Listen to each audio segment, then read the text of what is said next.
Ndabashoje mwese abadukurikirana kuri Buzima Nubeho, mugira amahoro y'Imana kandi ibagwiriza ibyiza, ibarinde ikibi cyose, ibarinde indwara n'ibijyana nabyo byose. Nanjye umuganda wanjye yongeye kuwutanga ku by'ubuzima kandi nzahora mutanga. Njyewe uri kubabwira nitwa Jeanne d'Arc Musasangohe, nkaba nita ku barwayi. Icyo niho umurimo wanjye nkora aho ntuye, cyane cyane ngira abarwayi ba diabete, ab'umutima n'abandi bose. Icyo nagendera uyu munsi ni ukubaganiriza uburyo bakabaho mu buryo bwiza busobanutse, kandi ku kintu kimwe cyonyine cyo gukora kidahenze, kitagoranye, ndetse bisaba kwitoza gusa. Iyo ucyitoje ukakimenyera ubigeraho nta kindi kibazo, ubuzima bwawe bukagushimira, nawe ukamererwa neza, ukishimira uko ubayeho, ukishimira ubuzima bukongera bukagaruka. Ikintu ngiye kubabwira uyu munsi ni isengesho. Abakore babyita amasengesho. Gukora isengesho ryiyiriza, niba utari no mu rugo udasenga, icyo kintu kirakenewe, kwiyiriza. Yesu niwe yabwiye intumwa ze ati, kuki twirukanye roho mbi ntigende byagenze? Iriya ni ubwoko bwa roho mbi bwirukanwa no kwiyiriza no gusenga. Umubyibuho rero ni kimwe mu bihangayikishije isi, kubera ko twagiwe tubeshywa n'amapublicité runaka n'abantu runaka bari bakigamije inyungu zabo. Amasukari bayashyira mu bintu byose, turagenda dukunda ayo masukari, ukayakunda utanabizi, ukanabirya utanabizi, ku buryo ubungubu hafi y'ibintu byose birimo isukari. Bararebye basanga imbeba,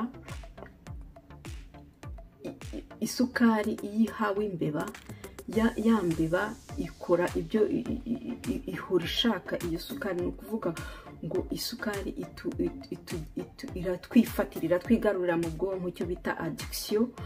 Noneho ugahora ushaka isukari, ugahora ushakisha ikirimo isukari kubera ko wariye isukari. Mu gihe bagiye babeshyera amavuta, ariko ikibazo ni isukari. Amavuta meza yo yagufasha, ariko isukari ni ikibazo gikomeye.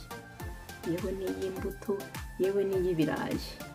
Imbuto nk'imineke, inanasi,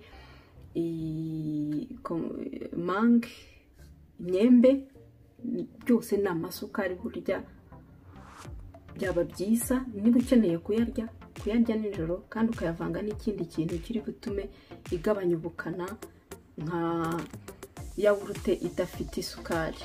Byaba byiza cyane kuva saa 11 aribwo utangiye gufata izo mbuto, kubera ko icyo gihe ntacyo gitwaye ugereranije no kukinywa mu gitondo, kuko nuyirya mu gitondo uririrwa ushaka kurya umunsi wose, noneho bikuzanire ibibazo. Umubyibuho ukabije si ukubyibuha gusa byo kugira ngo use uko ubishaka, ahubwo habamo indwara.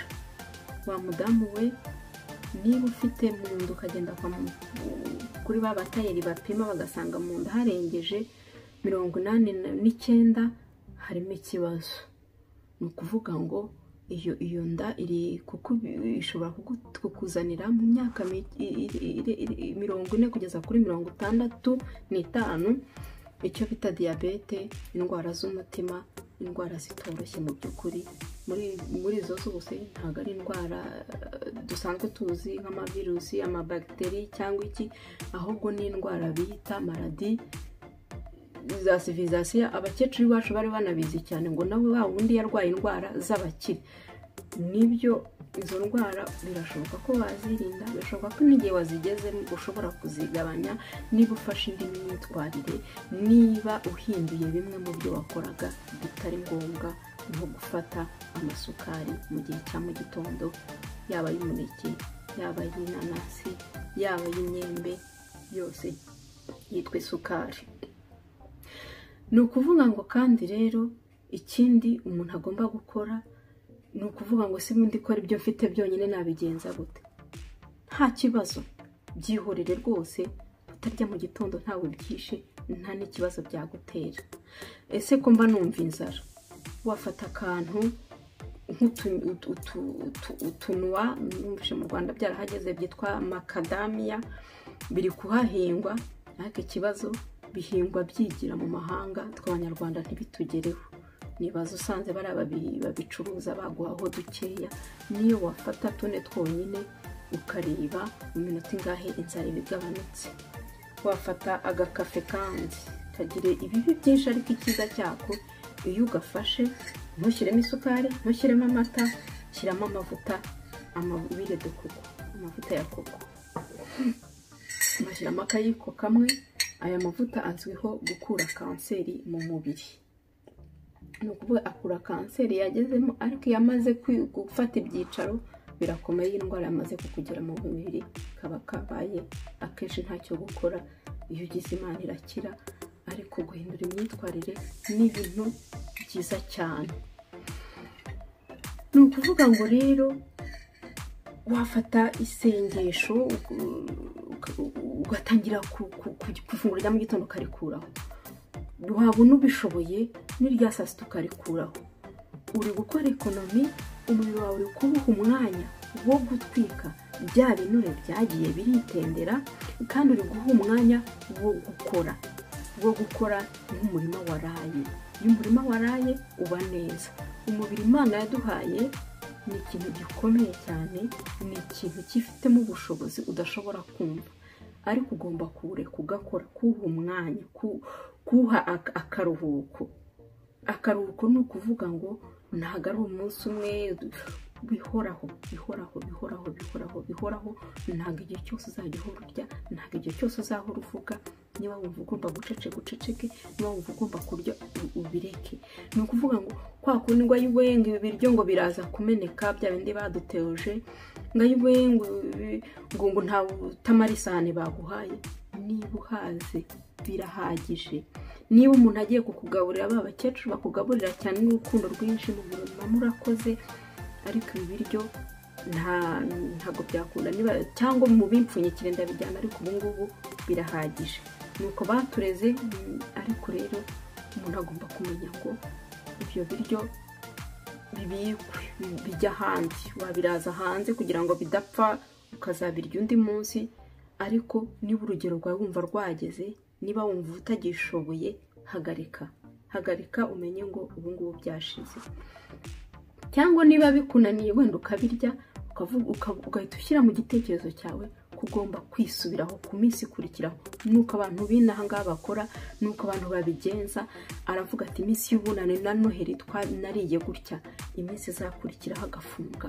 Kandi birakunda kuko urebye abantu batuye muri ibi bice by'Uburayi ntabwo ari kimwe n'ababa muri Amerika, kubera ko babifashe mu mico, barabyigisha abana, n'abana barabizi mu mashuri.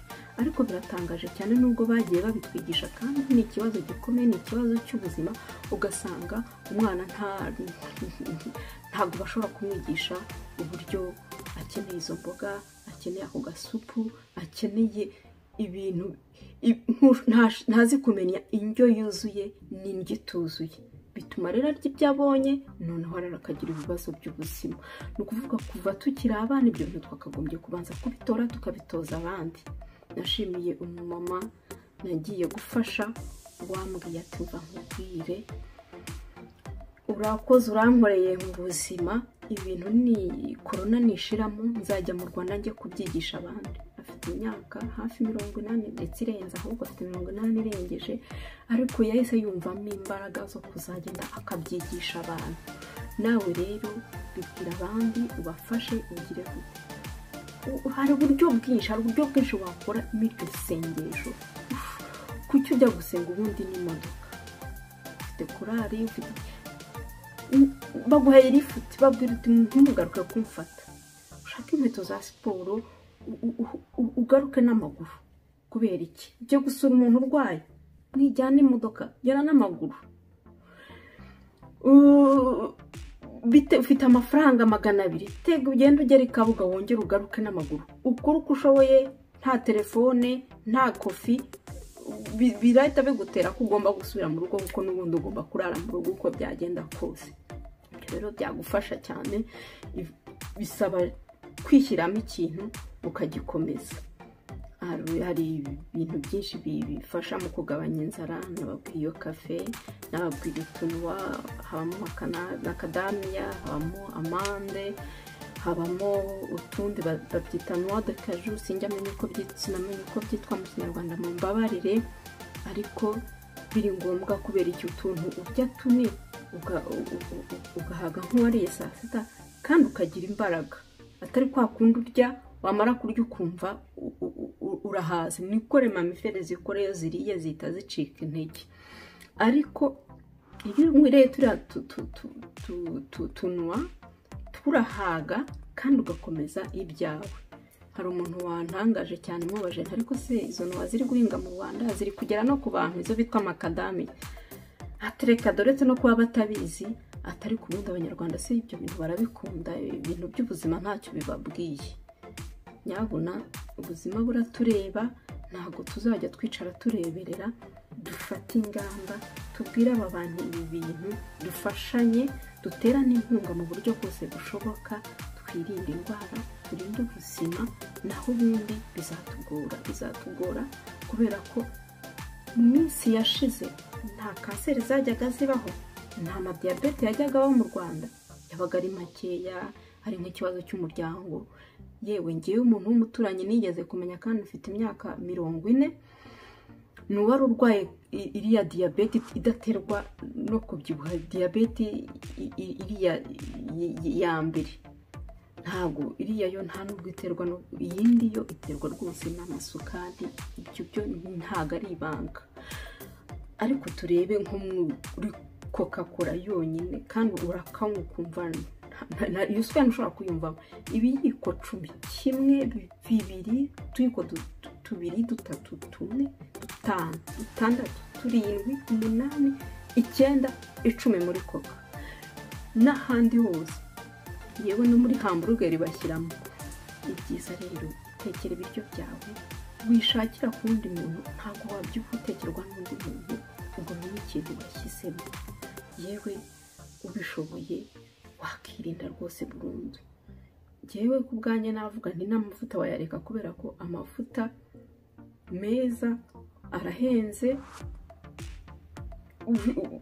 ayari mu nyama arahagije, niko navuga, ayari mu nyama arahagije, ayari mu bunyobwa no mu manuba nayo arahagije, uretse ko n'ubunyobwa atari shyashya. Ni ukuvuga ngo rero ngibyo nibyo nabateguriye kuri uyu munsi. Wagira ikibazo yabaza, uwumva ari byiza yabisangije abandi abibasangize. Ndabakunda, mugire amahoro, kandi Imana ibaremere ko ibigirira n'abandi bose. Murakoze cyane.